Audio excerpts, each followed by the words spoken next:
உருண்டை செய்ய தேவையான பொருள் என்னென்னு பார்க்கலாம். கொழுக்கட்டை மாவு 1 கப்பு எடுத்து வச்சுருக்கேன். இது கடையில் வாங்கினது தான் ரெடிமேடாக. இதில் 1 கப்பு எடுத்து வச்சுருக்கேன். கடவுளுந்தம்பருப்பு, கடலைப்பருப்பு, உப்பு, எண்ணெய், கொத்தமல்லி தழை, கருவேப்பிலை, 1 வரமிளகாய் கிள்ளி வச்சுருக்கேன். 1 பெரிய வெங்காயம் பொடிசாக நறுக்கி வச்சுருக்கேன். வாங்க இப்போ எப்படி செய்யலாங்கிறத பார்க்கலாம். அடுப்பை பற்ற வச்சு ஒரு கடாயை போட்டுக்கலாம். நான் இந்த கப்பில் 1 கப்பு மாவு எடுத்து வச்சுருக்கேன். 2 கப்பு தண்ணி வைக்க போகிறேன். தண்ணி அளந்து வச்சுருக்கேன், ஊற்றிடலாம். தண்ணி நல்லா கொதிக்கட்டும். இதுலேயே நம்ம தேவையான அளவு உப்பு சேர்த்துக்கலாம். உப்பு கொஞ்சம் கம்மியாகவே சேர்த்துக்கலாம். அப்படி நம்ம டேஸ்ட்டு பார்த்துட்டு கூட அதுக்கப்புறம் உப்பு பத்தலைன்னா கூட பிசையும் போது போட்டுக்கலாம்.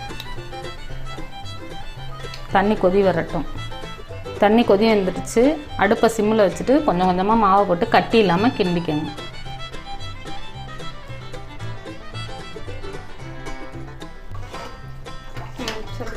இப்போ இது மாதிரி கிண்டிக்கணும்.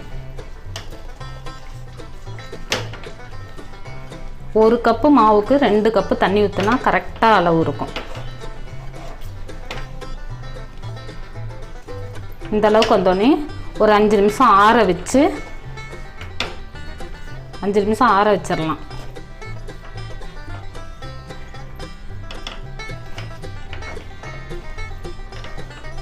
அடுப்பை பற்ற வச்சு ஒரு கடாயை வச்சுட்டேன். அதில் எண்ணெய் கொஞ்சம் ஊற்றிக்கலாம்.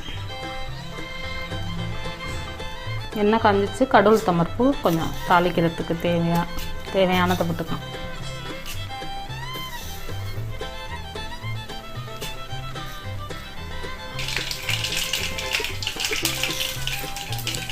கடுகு பொரிஞ்சிச்சு. கடலைப்பருப்பு ஒரு 2 ஸ்பூன் போடுவோம். இது சின்ன ஸ்பூனாக இருக்கனால நான் ஒரு 3 ஸ்பூன் போடுறேன். வரமிளகாய் போட்டுக்கலாம்.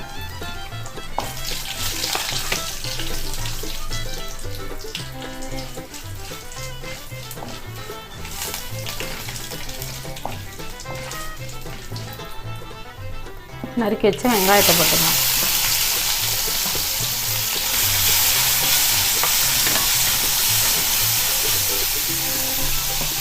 கருவேப்பிலை, கொத்தமல்லி எல்லாத்தையும் போட்டுக்கலாம்.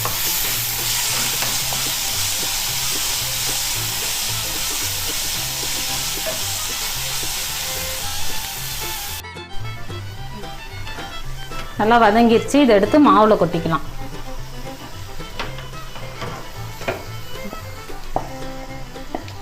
கொட்டி நல்லா பிசைஞ்சு விட்டு அப்படியே சின்ன சின்ன உருண்டையாக உருட்டி இட்லி தட்டில் வச்சு வேக வச்சு வச்சிடலாம்.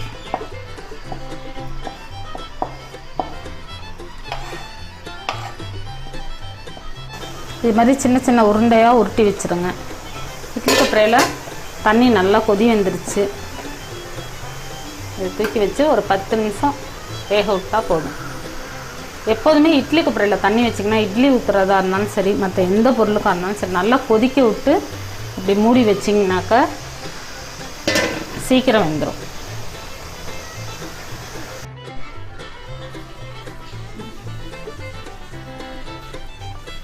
நீர் உருண்டை ரெடி ஆயிடுச்சு. இதை நீங்களும் உங்கள் வீட்டில் செஞ்சு பாருங்கள். வீடியோ பார்த்தா அனைவருக்கும் நன்றி. இதுவரை எங்கள் சேனலை சப்ஸ்கிரைப் பண்ணாதவங்க சப்ஸ்கிரைப் பண்ணிக்கோங்க.